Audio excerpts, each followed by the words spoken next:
Hello നമസ്കാരം, എല്ലാവർക്കും sleeping pills audio ടൈമിലേക്ക് സ്വാഗതം. സമരേഖ എന്ന നോവലിൻ്റെ 7ാമത്തെ അധ്യായത്തിലേക്ക്.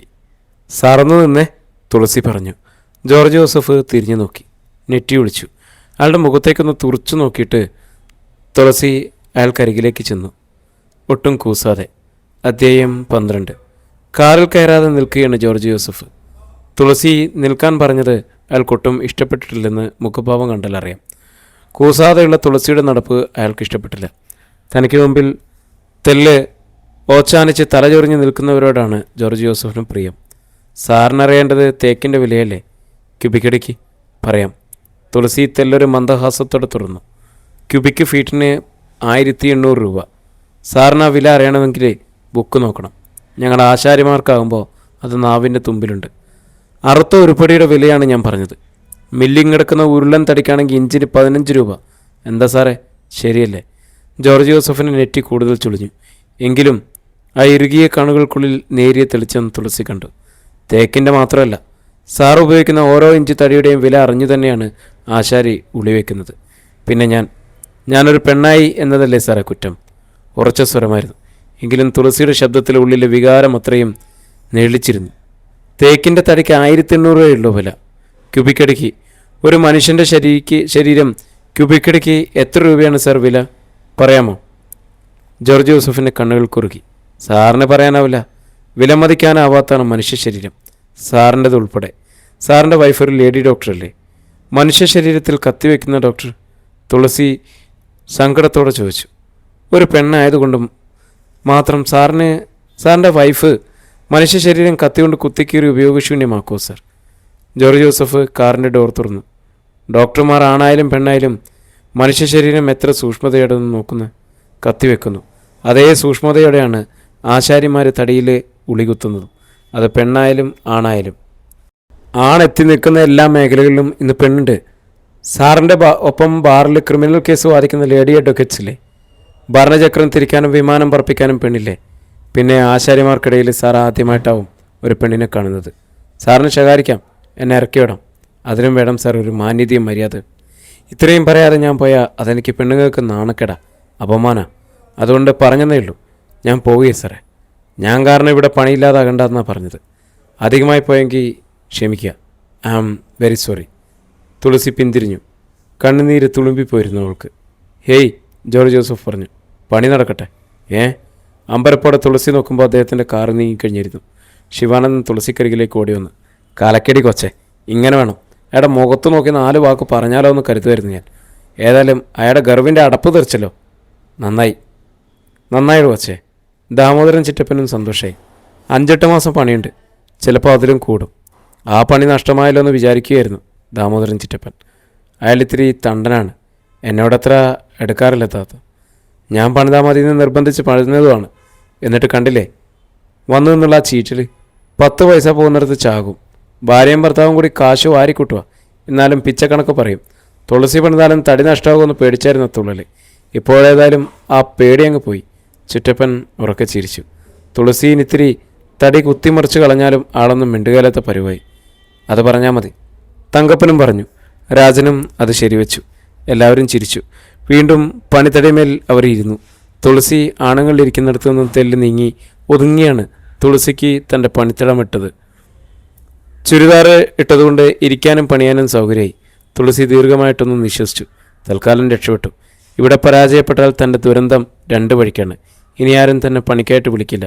വീട് പുലരാൻ തനിക്ക് മുമ്പിൽ മറ്റു വഴികളൊന്നുമില്ല. കൃത്യസമയത്ത് തനിക്ക് അച്ഛൻ വഴികാട്ടിയതാണോ? തുളസി പരാജയപ്പെടരുതേ എന്നാരോ ചെവിക്കുള്ളിൽ നിന്നും ഓതിയതുപോലെ. തൻ്റെ നാവും സാമർഥ്യം അച്ഛൻ്റെ ബുക്കിൽ നിന്നും കിട്ടിയ തടിയുടെ വിലയുമല്ലേ തൻ്റെ സഹായത്തിനെത്തിയതെന്ന് തുളസിക്ക് തോന്നി. അഡ്വക്കേറ്റിൻ്റെ ഭാര്യ ലേഡി ഡോക്ടർ ആയതാണ്. പണി ആരംഭിച്ചു കഴിഞ്ഞപ്പോൾ ശിവാനന്ദൻ ചേട്ടനും പൊന്നപ്പൻ ചേട്ടനും ദാമോദരൻ ചിറ്റപ്പനും തങ്കപ്പൻ ചേട്ടനും തമ്മിൽ നടന്ന സംഭാഷണം പണി വിരസമാക്കാതിരിക്കാനാണ് വിവിധ വിഷയങ്ങൾ സംസാരിക്കുന്നത്. സംസാരം തുടങ്ങിയത് വീട്ടുടമയെക്കുറിച്ച്. അയാളുടെ പിശുക്കിൽ നിന്നാണ് ഭാര്യയെക്കുറിച്ച് പറഞ്ഞത്. വീട്ടിൽ ചെന്നൊന്ന് കാണണമെങ്കിൽ ഡോക്ടർക്ക് കൺസൾട്ടിങ് ഫീസ് 250 രൂപയാണ്. എപ്പോൾ ചെന്നാലും ഈ പണം കയ്യിൽ കരുതിയിരിക്കണം. വക്കീൽ വാങ്ങുന്ന ഫീസാ. അതിന് കണക്കില്ല. തൂക്കുകയറിൽ നിന്നായാലും രക്ഷപ്പെടുത്തും. പക്ഷേ അതോടെ ആളിൻ്റെ ആധാരം നഷ്ടപ്പാവും. ഏതായാലും ആ തിരിച്ചറിവും വിവരവും സംഭാഷണങ്ങളും തുളസിയെ രക്ഷിച്ചു. കേട്ടോ കൊച്ചേ, പണിത്തടയിൽ വെച്ച് മുറുക്കാൻ പൊതിയിൽ നിന്നെടുത്ത പാക്ക് ഉളി കൊണ്ട് നുറുക്കുന്നതിനിടയിൽ ചിറ്റപ്പൻ പറഞ്ഞു, ചെയ്യുന്ന പണിയിൽ നമ്മൾ ശരിയായിട്ട് ശ്രദ്ധിച്ചിരുന്ന് ആത്മാർത്ഥമായിട്ട് പണിയണം. നല്ല പണി തീർപ്പും മിനുസുമാ ആൾക്കാരെ നോക്കണത്. കാറിൽ പോയ പാർട്ടി വൈകുന്നേരം വരും. നാക്കുപോലെ തന്നെയാണോ നിൻ്റെ സാമർഥ്യം എന്നറിയാൻ. അയാളാരാ മോൻ? അയാൾ വന്ന് നോക്കിയാൽ കുറ്റം പറയാൻ ഒന്നും ഉണ്ടാവരുത്. അതിലാണ് നിൻ്റെ സാമർഥ്യം കാണേണ്ടത്. ഉവ്വ് ചിറ്റപ്പ, തുളസി സമ്മതിച്ചു. ചിറ്റപ്പൻ വെല്ലുള്ളിയിൽ ചുണ്ണാമ്പ് തേച്ച് പാക്കും പുകയിലും കൂട്ടി ചവച്ചു.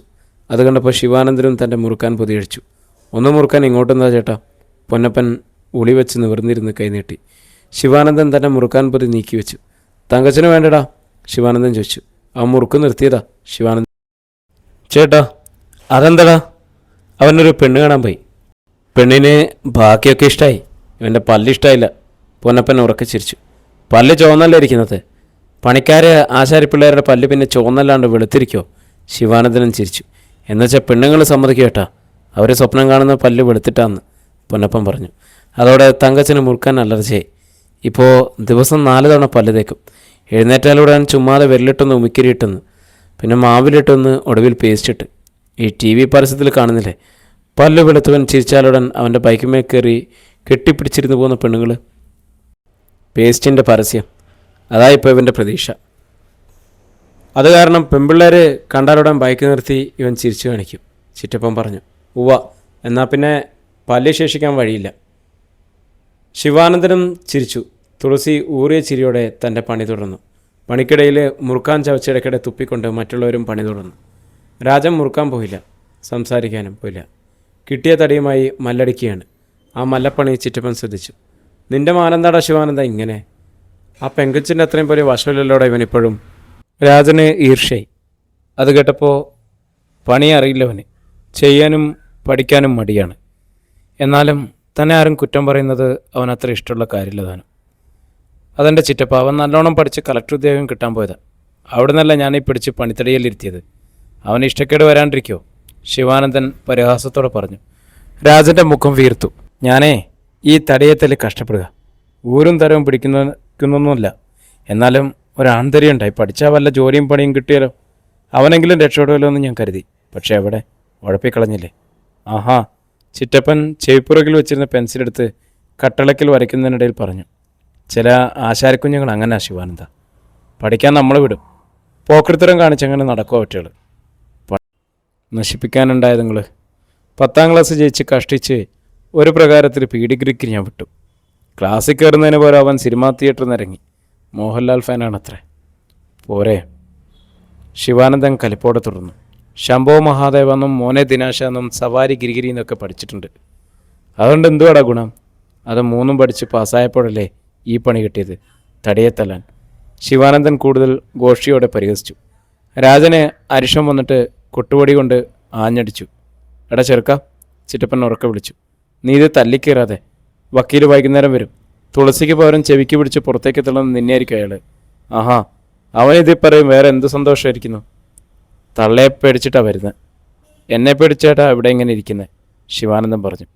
ഒരു പണി മോശമല്ലട രാജ, കണ്ട ആ പെങ്കൊച്ച് ചെയ്യുന്നത്. ചിറ്റപ്പൻ തുളസിയെ ചൂണ്ടിക്കാട്ടിയിട്ട് രാജനെ ഉപദേശിച്ചു. ഈ പണി മോശമാണെങ്കിൽ അവൾ വരുവാ. മാത്രമല്ല കുടുംബം നന്നായിട്ട് പുലരണമെന്ന ചിന്തയുണ്ട് ആ കുട്ടിക്ക്. മടി പിടിച്ചിരുന്നാലെടുപ്പം അടുപ്പ് പുകയല്ലടാ.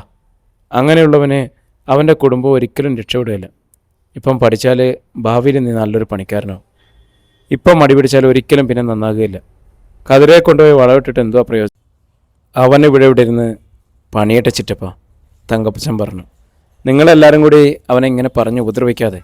ശരി, ഞാനായിട്ട് പറഞ്ഞ് ഉപദ്രവിക്കുന്നില്ല. ചിറ്റപ്പൻ മുറുക്കാൻ ചണ്ടി ദൂരേക്ക് എറിഞ്ഞിട്ട് അടുത്ത തടി വലിച്ച് മുമ്പിലേക്കിട്ടു. വൈകുന്നേരം ജോർജ് ജോസഫ് വന്നു. തുളസി പണിതിട്ടത് പ്രത്യേകം അയാൾ ചെക്ക് ചെയ്തു. എന്നിട്ട് തെളിഞ്ഞ മുഖത്തോടെ അവളെ നോക്കി. എന്നിട്ട് പറഞ്ഞു, sorry for the trouble, it's all right sir. Thulasi പറഞ്ഞു. അയാൾ തുളസി അപ്പോഴും ഒന്ന് നോക്കി. എത്ര വരെ പഠിച്ചു? ഡിഗ്രി എടുത്തു സാർ. ഓ, ഡിഗ്രിക്കാണിയാണോ പണിക്കിറങ്ങിയത്? ജീവിക്കാൻ വേണ്ടിയാണ് സാർ. ഓ. തുളസിയുടെ കഥകൾ ചിറ്റപ്പൻ അദ്ദേഹത്തിന് പറഞ്ഞു കൊടുത്തു. ശിവാനന്ദൻ്റെ ഒപ്പം തന്നെ തുളസി 1ാം കരയിലേക്ക് മടങ്ങി. കവലയിലെത്തിയതോടെ ശിവാനന്ദൻ അവിടെ നിന്നു. രാജനും ശിവാനന്ദനും ഷാപ്പിലേക്ക് കയറി. രാജൻ ഏതെങ്കിലും നല്ല ഹോട്ടലിലേക്ക്. വൈകിട്ട് ഇരുവരും വീട്ടിലെത്തും. അപ്പോൾ കയ്യിൽ തച്ചുകാശിൻ്റെ വലുപ്പം തീരെ കുറഞ്ഞിരിക്കും. തുളസിക്ക് ചിറ്റപ്പൻ 200 രൂപയും കൊടുത്തു. തച്ച് മുഴുവൻ തച്ചു തന്നെ. പണി അത്ര മെച്ചമായിട്ടില്ല കൊച്ചേ, കുറച്ചുകൂടെ വരാനുണ്ട്. എന്നാലും വാസുവിനെ ഓർത്താ, നിൻ്റെ കുടുംബത്തെ ഓർത്താ, നിൻ്റെ കഷ്ടപ്പാടൊക്കെ ഓർത്താ തരുന്നത്. എൻ്റെ കൈ കൊണ്ട് ആദ്യം തച്ചുകാശം മേടിച്ചിട്ടുള്ള ആരും പിന്നോട്ട് പോയിട്ടില്ല. ചിറ്റപ്പൻ ആശീർവദിക്കുകയും ചെയ്തു. തുളസി മുഴുവൻ പൈസയും അമ്മയുടെ കയ്യിൽ കൊടുത്തു. തേങ്ങിപ്പോയി അമ്മാളു. കണ്ണുകൾ തുളുമ്പുകയായിരുന്നു തുളസിക്ക്. ഒന്ന് തേങ്ങി പൊട്ടിപ്പോയി വല്യമ്മച്ചി. എൻ്റെ കുഞ്ഞെ. അമ്മാളു തുളസിയുടെ കൈപിടിച്ച് നോക്കി. ചുമന്ന് കുമളിച്ചിരിക്കുന്നു. കഴിഞ്ഞ ദിവസങ്ങളിൽ ഇവിടെ ഇടയ്ക്കിരുന്ന് വിശ്രമിച്ചു. സമയമെടുത്ത് ചെയ്ത പണി പോലെയല്ല. മറ്റൊരിടത്ത് എന്നാൽ ഒരേ ഇരിപ്പിരുന്ന് വിശ്രമമില്ലാതെ പണിയണം. ഇനി നീ പോകണ്ട എന്ന് പറയാൻ അമ്മാളു അതിയായി ആഗ്രഹിച്ചു പോയി. പക്ഷെ അവരെങ്ങനെ പറയും? അമ്മ ഇതെങ്ങനെ സഹിക്കും മോളെ? അങ്ങനെയാണ് അവർ പറഞ്ഞത്. അമ്മ സഹിക്കണം, തുളസി പതിയെ പറഞ്ഞു. അല്ലാതെ നമ്മൾ രക്ഷപ്പെടില്ലല്ലോ. ദീപ പഠിത്തം നിർത്തി. അവളെ വീണ്ടും വിടണമെന്ന് എൻ്റെ ആഗ്രഹം. ഷാജി കൊച്ചല്ലേ, അവനും പഠിക്കണ്ടേ, നമുക്കൊക്കെ ജീവിക്കണ്ടേ. അതിനൊക്കെ വേണ്ടിയാണ് ഞാൻ പോകുന്നതെന്നേ. അതിൽ തെറ്റൊന്നുമില്ല. അമ്മാളോ കണ്ണു തുടച്ചു. ഇതിൽ അത്യാവശ്യം ചിലവുകൾക്കുള്ള കഴിച്ചിട്ട് ബാക്കിയുള്ളത് അമ്മ സൂക്ഷിച്ചു വെച്ചോ, തുളസി പറഞ്ഞു.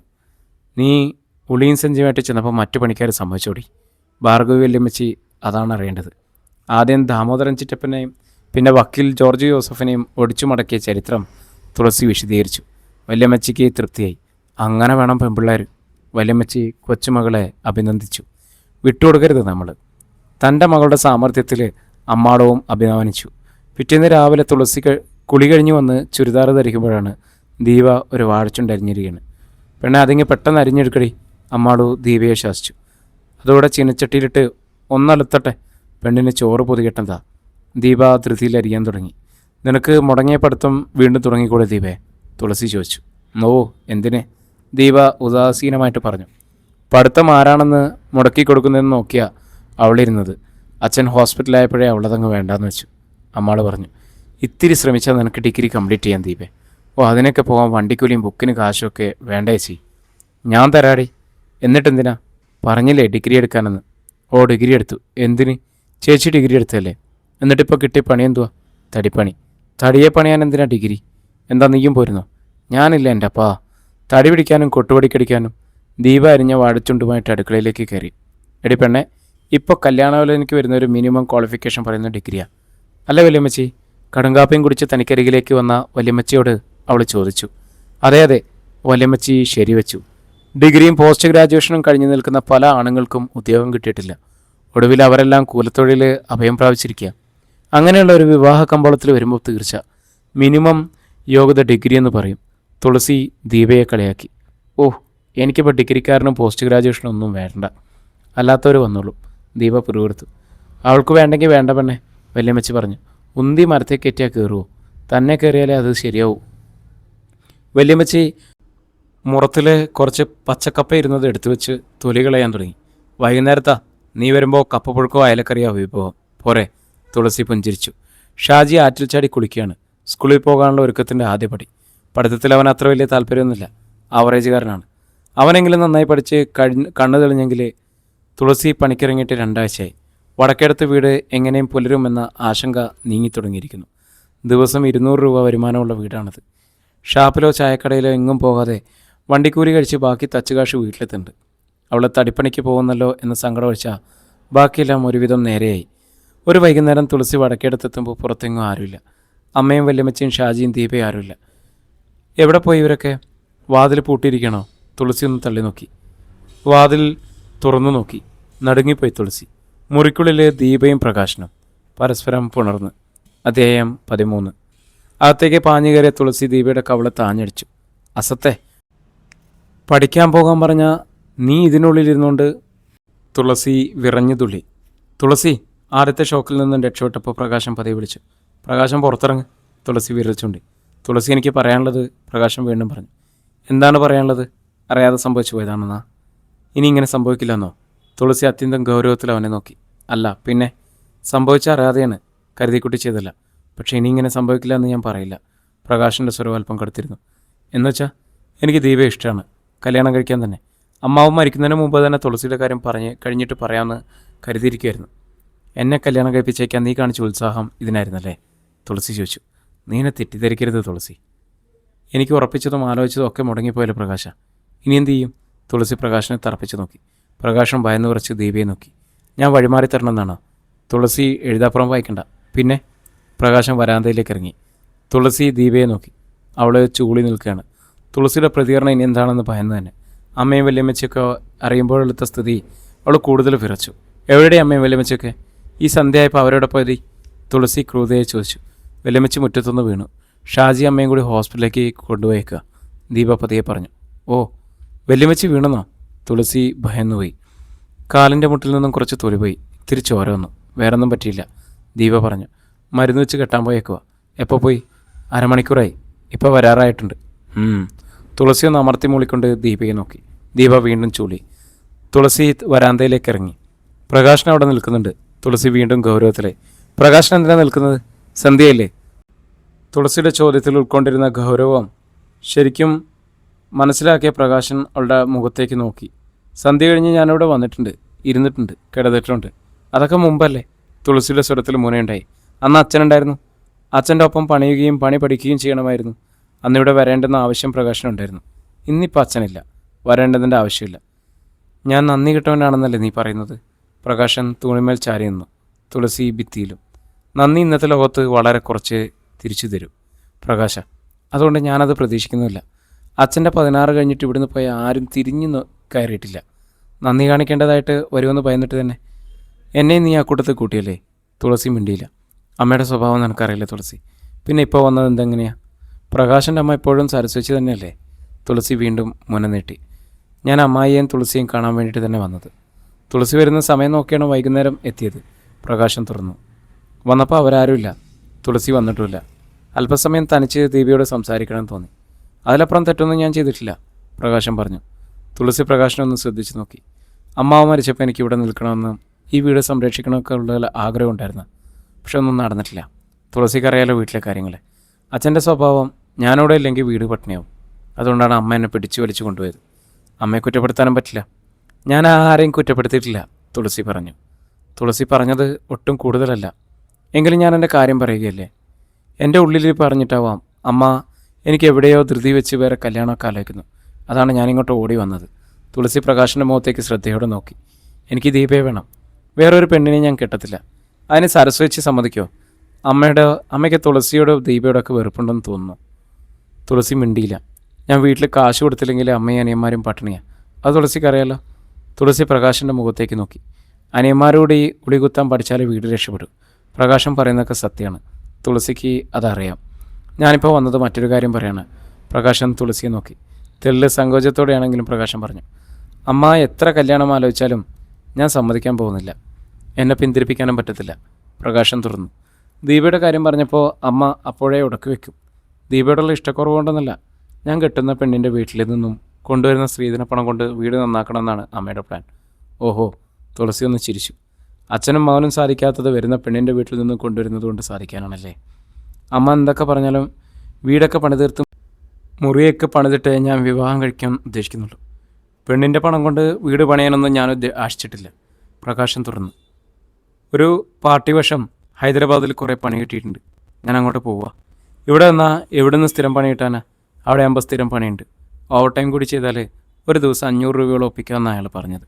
ഒരു വർഷം മുഴുവൻ നിന്നാൽ ഒരുമിച്ച് നല്ലൊരു തുക കൊണ്ടുവരാം. എന്നിട്ട് വീട് പണിയാം. പ്രകാശൻ തുളസിയുടെ മുഖത്തേക്ക് നോക്കി. എന്നിട്ട് ഞാൻ വന്ന് ചോദിച്ച ദീപ എനിക്ക് തരുമോ? തുളസി വളരെ നേരത്തേക്കൊന്നും വേണ്ടിയില്ല. തുളസിയുടേത് കഴിഞ്ഞിട്ട് മതി. അതിനു മുമ്പ് തുളസിയുടെ കല്യാണം നടക്കുമെന്നാണ് എൻ്റെ പ്രതീക്ഷ. തുളസി മന്ദസിച്ചു. നടന്നില്ലെങ്കിൽ? പ്രകാശം മുഖം താഴ്ത്തി. പ്രകാശം വിഷമിക്കണ്ട. ഞാൻ പ്രകാശനോ ദീപയ്ക്കോ ഒരിക്കലും ഒരു തടസ്സമില്ല. എന്നാലും ഇല്ല പ്രകാശ. അമ്മ വരട്ടെ, ഞാൻ അമ്മയോട് പറയാം. അടുത്ത ആഴ്ച അമ്മയും ഞാനും കൂടി ഒന്ന് സരസ്വതി കാണാം. അപ്പച്ചി എന്താ പറയുന്നതെന്ന് കൂടി അറിയണമല്ലോ. ഓ, അത് മതി, പ്രകാശൻ സമ്മതിച്ചു. അതുവരെ അകത്ത് വീർപ്പടക്കി പിടിച്ച് സംഭാഷണം ശ്രദ്ധിച്ചിരുന്ന ദീപ ദീർഘമായിട്ടൊന്നും നിശ്വസിച്ചു പോയി. തുളസിക്ക് മനസ്സിലായി, പഠനം പോലും വേണ്ട എന്ന് വെച്ച് ദീപ നിൽക്കുന്നത് പ്രകാശിന് വേണ്ടിയിട്ടാണെന്ന്. അവർ തമ്മിൽ ഇഷ്ടമാണെന്ന് മുമ്പ് തോന്നിയിട്ടുണ്ട്. അങ്ങനെ ഇത്രമേൽ അടുത്തു എന്ന് ഇപ്പോഴാണ് മനസ്സിലാക്കുന്നത്. ദീപേ, തുളസി ഉറക്കെ വിളിച്ചു. ദീപ മുഖം നീട്ടി. വിളക്ക് തിളക്കി. സന്ധ്യ ഇത് കണ്ടില്ലേ? അവൾ ശാസിച്ചു. ദീപ ധൃതിയിലെ ആറ്റരികിലേക്ക് പോയി. കാലും മുഖമൊക്കെ കഴുകി വന്ന് നിലവിളക്കിൽ തിരിയിട്ടു. ഞാൻ ഹോസ്പിറ്റൽ വരെ ഒന്ന് പോട്ടെ തുളസി. വലമിച്ച അമ്മയെയും കാണുന്നില്ലല്ലോ. പ്രകാശൻ അങ്ങനെ പറഞ്ഞത് തുളസിക്ക് മറുപടി നൽകാതെ ധൃതിയിൽ ആറ്റോരം വഴി പാലത്തിനടുത്തേക്ക് നടന്നു. പാലം ഇറങ്ങിയവരായിരുന്നു ഭാർഗവിയും വല്യമ്മച്ചിയും അമ്മാടവും ഷാജിയും. കാൽമുട്ടിലും കൈമുട്ടിലും ഡ്രസ്സ് ചെയ്തിട്ടുണ്ട്. നടക്കുമ്പോൾ അല്പം വേന്തുകൊണ്ട് വല്യമ്മച്ചിക്ക്. മുറ്റത്തേക്ക് അവർ വന്നപ്പോൾ തുളസി വല്യമ്മച്ചിയെ പിടിച്ച് വരാന്തയിലേക്ക് കയറ്റി കസരയിലിരുത്തി. ഡ്രസ്സ് ചെയ്ത മുട്ടുകൾ പരിശോധിച്ചു. തുളസിയുടെ മുഖത്ത് ഉത്കണ്ഠയും സങ്കടവും കണ്ട് വല്യമ്മച്ചി പറഞ്ഞു, ഒന്നുമില്ല മോളെ, മുറ്റത്തോട്ടിറങ്ങി നടന്നപ്പോൾ കാലൊന്ന് മടങ്ങി പോയതാ, സാരമില്ല, ഇത്രയൊക്കെയല്ലേ പറ്റുള്ളൂ, വല്ലാത്തൊരു ഗ്രഹപ്പിഴയാണ്, അല്ലാണ്ടെന്ന് പറയാനാ, എന്നാലങ്ങ് മേലോട്ടെടുക്കുകയോ അതുമില്ല. തുളസിയും ആശ്വസിച്ചു. ഇത്രയല്ലേ സംഭവിച്ചുള്ളൂ, വീണ് കാലോ കയ്യോ ഒടിഞ്ഞിരുന്നാലോ? എന്തായിരുന്നു സ്ഥിതി? പ്രകാശം പോയി കഴിഞ്ഞപ്പോൾ അവൻ വന്നത് എന്തിനെന്ന് തുളസി സൗമ്യമായിട്ട് അമ്മയോടും ഭാർഗവി വല്യമ്മച്ചിയോടും പറയും. ദീപയോട് നിൽക്കട്ടെ, അമ്മൾ കർക്കശമായിട്ട് പറഞ്ഞു. ആദ്യം നിൻ്റെ കാര്യം കഴിയട്ടെ.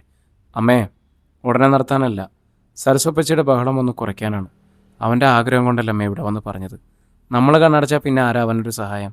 തുളസി ചോദിച്ചു. എന്നാലും നിൻ്റെ ഇളയതിനാണ് ഇവിടെ ആദ്യം ആലോചിക്കേണ്ടത്. വല്യമ്മച്ചി എതിരിട്ടു. എനിക്ക് ഒത്തിരി ആലോചിച്ചല്ലേ, ഒന്നും നടന്നില്ലല്ലോ. എന്നുവെച്ച് ദീപയ്ക്ക് ആലോചിക്കുന്നത് ഇപ്പം നടത്താനോ അല്ല വല്യമ്മച്ചി? തുളസി തർക്കിച്ചു, വാദിച്ചു. രണ്ടാളെയും പറഞ്ഞു മനസ്സിലാക്കി. എന്നിട്ട് ഇരുവരെയും കൂട്ടി ഞായറാഴ്ച പ്രകാശിൻ്റെ വീട്ടിലെത്തി. ചന്ദ്രൻ വീട്ടിലുണ്ടായിരുന്നില്ല, പ്രകാശിൻ്റെ അനിയന്മാരും. പ്രകാശൻ തുളസിയെയും കൂട്ടരെയും പ്രതീക്ഷിച്ചിരിക്കുന്നതുകൊണ്ട് സ്ഥലത്തുണ്ട്. തുളസി തന്നെയാണ് സരസുവിൻ്റെ മുമ്പിൽ കാര്യം അവതരിപ്പിച്ചത്. വല്യമ്മച്ചി തുളസിയെ സഹായിച്ചു. വേണ്ടെടുത്ത് സരസുവിനെ ശകാരിച്ചു. അമ്മാളു ഇടയ്ക്ക് സംസാരിച്ചുള്ളൂ. ബാക്കി ഭാഗം കേൾക്കാനാണ് അവർ ഇഷ്ടപ്പെട്ടത്. വീടവൻ ഒരു വർഷം കൊണ്ട് ഉണ്ടാക്കിയെന്ന് വെച്ചോ? സരസു പറഞ്ഞു. എന്നാലും കല്യാണ ചെലവും ശരീരത്തിലിടാൻ ആഭരണം വേണ്ടേ? അത് വല്ലതും ഇനിയിവിടെ ഉണ്ടാവുമോ? സരസു ചോദിച്ചു. എന്തിനാടി കല്യാണ ചെലവ്? നമ്മുടെ പിള്ളേരല്ലേ, കൈപിടിച്ച് കൊടുത്താൽ തീർന്നില്ലേടെ കേസ്? വല്യമ്മച്ചി ദേഷ്യത്തിൽ ചോദിച്ചു. അവളുടെ ഒരു കല്യാണ ചെലവ് വല്ല അമ്പലത്തിലും വെച്ച് ചെറിയ ചടങ്ങായിട്ടങ്ങ് നടത്തണം, അല്ലാണ്ട് പിന്നെ കല്യാണ ചെലവും ശരീരത്തിലിടാൻ ആഭരണം ഉണ്ടാക്കാം അപ്പച്ചി. എത്ര പവൻ വേണം? തുളസി ചോദിച്ചു. ഒരു 10-15 പവനേലും വേണ്ടേ? സരസു ചോദിച്ചു. അമ്മ എന്തോ പറയുന്നത്? പ്രകാശൻ ഇടക്കേറി. 15 പവനൊക്കെ ആരുണ്ടാക്കാനാ? ഉണ്ടാക്കാം പ്രകാശ. തുളസി ഇടയിൽ കയറി. സരസ്വപ്പച്ചിയുടെ തൃപ്തിയാണ് ഇതിൽ പ്രധാനം. ദീപ എവിടേക്കാണ് വരേണ്ടത്? ദീപ ഏറ്റവും കൂടുതൽ സമയം ചെലവഴിക്കേണ്ടതും സരസ്വപ്പച്ചിയുടെ അടുത്താണ്. അപ്പച്ചിയുടെ ഇഷ്ടക്കേട് അവളുടെ ജീവിതത്തെ ബാധിക്കും. അത് പാടില്ല, തുളസി പറഞ്ഞു. പക്ഷെ നീ എവിടെ നിന്നുണ്ടാക്കും തുളസി? പ്രകാശൻ ചോദിച്ചു. ഉണ്ടാക്കും പ്രകാശ, ഉണ്ടാക്കണം. എന്നാൽ ശരിയായ ആഗ്രഹത്തോടെ നമ്മൾ ശരിക്കും പരിശ്രമിച്ചാൽ ഉണ്ടാക്കാൻ പറ്റാത്തത് എന്തല്ല പ്രകാശ? തുളസി പുഞ്ചിരിയോട് ചോദിച്ചു. പ്രകാശൻ സ്നേഹവും ആരാധനയും കലർന്ന മട്ടിൽ അവളെ നോക്കിപ്പോയി. അമ്മാവൻ ജീവിച്ചിരുന്നെങ്കിൽ ഏറ്റെടുക്കുന്നത്ര സന്തോഷത്തോടെ ഉത്തരവാദിത്തോടെ തുളസി തന്നെ സംസാരിക്കുന്നു. ഇവളുടെ ഈ ചങ്കൂറ്റവും നല്ല മനസ്സും കാരണം പട്ടിണിയാകേണ്ടിയിരുന്ന ആ വീടിപ്പോൾ സുഖമമായിട്ട് കഴിയുന്നു. വീട്ടിലെത്തിയപ്പോൾ അമ്മാളു തുളസിക്ക് മുമ്പിൽ നിസ്സഹായതയോടെ നിന്നു. എന്തുദ്ദേശിച്ച തുളസി നീ 10-15 പവനും കല്യാണ ചെലവെന്നൊക്കെ പറഞ്ഞത്? അത് ഒരു വർഷം കൊണ്ട് എങ്ങനെ ഉണ്ടാക്കുമെന്ന്? അമ്മേ, 5-8 പവൻ്റെ ആഭരണങ്ങൾ പണയം വെച്ചിട്ടില്ലേ, അതങ്ങടുപ്പിക്കണം. ബാക്കി പവൻ മേടിച്ചാൽ മതിയല്ലോ. ഒരു വർഷത്തെ സമയമില്ലേ? എങ്ങനെ മേടിക്കുന്ന പെണ്ണേ? ഞാൻ അമ്മയുടെ കയ്യിൽ ദിവസം 200 രൂപ തരില്ലേ? അതിൽ അമ്മയ്ക്ക് ഒരു ദിവസം എത്ര മിച്ചം വയ്ക്കാൻ പറ്റും? തുളസി ചോദിച്ചു. ഏറ്റവും മിതമായിട്ടാണ് എൻ്റെ മോളെ അമ്മ ചിലവാക്കുന്നത്. 100 കൂടുതൽ മിച്ചം വയ്ക്കുന്നില്ല ഞാൻ. മതിയല്ലോ. ഒരു വർഷം കൊണ്ട് എത്ര വലിയ തുക മിച്ചം വരുമെന്ന് ഞാൻ പറഞ്ഞു തരണോ? അത് ഇതുപോലൊക്കെ തന്നെ കാര്യങ്ങൾക്ക് പോയാലോ? ഇങ്ങനെ തന്നെ പോകുമോ അമ്മേ? എന്നും പണിക്ക് പോകാമെന്നാണോ നീ പറയുന്നത്? പിന്നെ പോയാലെന്താ? എന്നും പണി കിട്ടൂടി.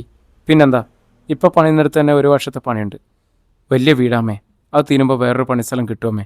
തുളസി ശുഭാപ്തി വിശ്വാസത്തോടെ പറഞ്ഞു. അപ്പോൾ എന്നും ഇങ്ങനെ പണിത് നടക്കാനാണോ നിൻ്റെ പ്ലാൻ? അമ്മാട് ചോദിച്ചു. തുളസി അമ്മയുടെ മുഖത്തെ ഗൗരവത്തിലേക്ക് കണ്ണു നട്ടു. ദീപയുടെ കല്യാണം എന്ന് നടത്തുന്നതെന്ന് എനിക്ക് സമ്മതമാണ്, പക്ഷെ അതിനു മുമ്പ് നിൻ്റെ കല്യാണം നടന്നിരിക്കണം. അമ്മാൾ തികഞ്ഞ ഗൗരവത്തിൽ തന്നെ പറഞ്ഞു. അതെ, അതുതന്നെ എനിക്കും പറയാനുള്ളത്. എല്ലാം ശ്രദ്ധിച്ച് കേട്ടിരുന്ന വല്യമ്മച്ചിയും പെട്ടെന്ന് പറഞ്ഞു. അങ്ങനെ മതിയമ്മേ. ദീപയും തലനെട്ടി. ചേച്ചിയോടത് കഴിഞ്ഞിട്ട് മതി എനിക്കും, അല്ലാണ്ട് ഞാൻ സമ്മതിക്കില്ല. ഓ, ഒരു പുന്നാര അനീതി. തുളസി അവളുടെ തലക്കിട്ട് സ്നേഹപൂർവ്വം ഒരു തട്ടുകൊടുത്തു. എന്നിട്ട് എല്ലാവരോടായിട്ട് പറഞ്ഞു.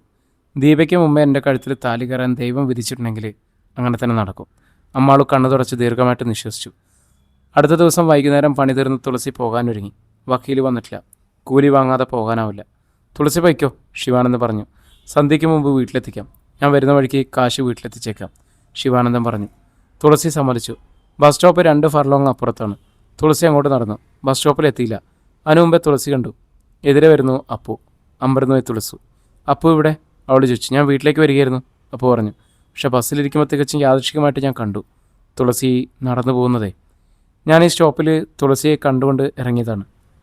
തുളസി എന്താ ഇവിടെ? അതും ഇങ്ങനെ ഒറ്റയ്ക്ക്? ഇവിടെ അടുത്താണ് പണിസ്ഥലം. ശിവാനന്ദൻ ചേട്ടനും രാജനും ഉണ്ട്. അവരിറങ്ങിയില്ല. വൈകും, ഞാൻ പോന്നു, തുളസി പറഞ്ഞു. ഒരു നിമിഷം അപ്പു തുളസിയെ നോക്കി. ഞാൻ അറിഞ്ഞു, തുളസി മരപ്പണിക്ക് പോകുന്നുവെന്ന്. ജീവിക്കണ്ടേ? തുളസിക്ക് പറ്റുമോ തുളസി പണിയാൻ? അപ്പുവിൻ്റെ സ്വരത്തിൽ അനുതാപം ഉണ്ടാവും. ബുദ്ധിമുട്ടാകുമോ എന്ന് ഞാൻ ആദ്യം സംശയിച്ചിരുന്നു. പക്ഷെ ഇപ്പോൾ സംശയമില്ല. ശീലമായാൽ ഏത് പണിയും പെണ്ണിൻ്റെ കൈക്ക് ഇണങ്ങുമെന്നും എനിക്ക് മനസ്സിലായി. തുളസി പറഞ്ഞു. ശ്വാസം മുട്ടാതെ തുളസിയോടൊരു വാക്ക് പറയാൻ ഞാൻ കൊതിക്കുകയായിരുന്നു അന്ന് മുതൽ. അതാണ് കണ്ടപാടെ ഇറങ്ങിയത്. അപ്പു പറഞ്ഞു. തുളസി നോക്കി. അന്ന് രാത്രിയിലത്തെ സംഭവം. ഞാൻ പണം വെച്ച് നീട്ടിയതും തുളസിയുടെ അമ്മ വന്നതും. തുളസിയുടെ അമ്മ എന്നെ വല്ലാതെ തെറ്റിദ്ധരിച്ചു. ഞാൻ കാരണം തുളസി അടികൊണ്ടു. പക്ഷെ തുളസി സത്യം വേദനിച്ചത് എൻ്റെ ഹൃദയമാണ്. അപ്പോൾ ഇനി ഒരിക്കലും എന്നെ കണ്ടാലും ഇങ്ങനെ ഇറങ്ങരുത്, സംസാരിക്കരുത്, അത് മാത്രം ചെയ്താൽ മതി, തുളസി മെല്ലെ പറഞ്ഞു. അപ്പോൾ അത് പ്രതീക്ഷിച്ചതല്ല. താൻ ഇത്രയേറെ അടുത്തിട്ടും ഹൃദയം തുറന്നിട്ട് വലിച്ചടക്കിയാണല്ലോ തുളസിയുടെ ആ മനസ്സ്. കണ്ണുകൾ കലങ്ങിപ്പോയി അപ്പുവിന്. അവൾ ആദ്യം കണ്ട ബസ്സിൽ കയറി. അപ്പോൾ അതിൽ തന്നെ കയറി. 1-ാം കരയിൽ ബസ് നിന്നപ്പോൾ തുളസി ഇറങ്ങി. സ്പീഡിൽ നടന്നു. പിന്നാലെ അപ്പവും. പാലത്തിങ്കിൽ തുളസി എത്തുമ്പോൾ കണ്ടു. കൈയോടെ പിടികൂടിയ മട്ടിൽ തീപ്പൊരി ചിതറുന്ന കണ്ണുകളുമായിട്ട് പാലത്തിൻ്റെ മുമ്പിൽ നിൽക്കുന്ന അപ്പുവിൻ്റെ അമ്മ ഭവാനി. തുളസി നടുങ്ങിപ്പോയി. അപ്പവും. പ്രിയരെ, നമ്മുടെ കഥ ഇവിടെ തുടരുകയാണ് കേട്ടോ. ഇതിൻ്റെ അടുത്ത ഭാഗമായിട്ട് നമുക്ക് വീണ്ടും നാളെ കാണാം അല്ലേ. ഒത്തിരി സ്നേഹത്തോടെ നിങ്ങളുടെ സ്വന്തം ജാഷി വയനാട്. നോവലുകളൊക്കെ അപ്ലോഡ് ചെയ്യാൻ ചെറിയ ഒരു പ്രശ്നങ്ങളൊക്കെ നിലവിലുണ്ടായിരുന്നു. നമുക്കിപ്പോൾ പതിയെ എല്ലാ പ്രശ്നങ്ങളും മാറി മാറി വരുന്നു. നമ്മുടെ യൂട്യൂബ് മോണിറ്റൈസേഷൻ നമ്മുടെ ജാഷി വയനാട് സ്റ്റോറീസിൻ്റെ അകത്ത് റീയൂസ്ഡ് കണ്ടൻ്റ് അല്ല, മാസ് പ്രൊഡ്യൂസഡ് എന്ന് പറയുന്ന ഒരു തരത്തിലുള്ള ഒരു വയലേഷൻ വന്നിരുന്നു. അതായത് നമ്മൾ ഒരേ പ്രൊഫൈൽ പിക്ചറിൽ ഒരുപാട് കഥകൾ ഉണ്ടാക്കുന്നുണ്ട്. അതായത് ഒരു കഥ തുടങ്ങി അത് തീരുന്നവരെ ഒരേ പിക്ചർ ഉപയോഗിക്കുന്നതുകൊണ്ടാണ്. അപ്പം അത് ഒരു വയലേഷനായിട്ടാണ് വന്നിരിക്കുന്നത്. അത് 2 ചാനലിനെയും ഒരുപോലെ ബാധിക്കുന്ന ഒരു സിറ്റുവേഷനിലാണ് ഉള്ളത് നിലവിൽ.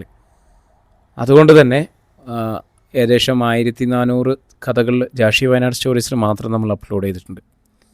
അതോടൊപ്പം ഇതിലും ഉണ്ട്. അപ്പം 2 ചാനലും ഒരുപോലെ നമ്മൾ ക്ലിയർ ചെയ്തുകൊണ്ടിരിക്കുകയാണ്. അതിൻ്റെ ഭാഗമായിട്ട് വരുന്ന ഡിലേ ആണ്. ഇതൊക്കെ പരിഹരിക്കുന്നേ ഈ സമയം കടന്നു പോകും. നിങ്ങളൊക്കെ കൂടെ ഉണ്ടല്ലോ. ഒത്തിരി സ്നേഹത്തോടെ നിങ്ങളുടെ സ്വന്തം ജാഷി വയനാട്.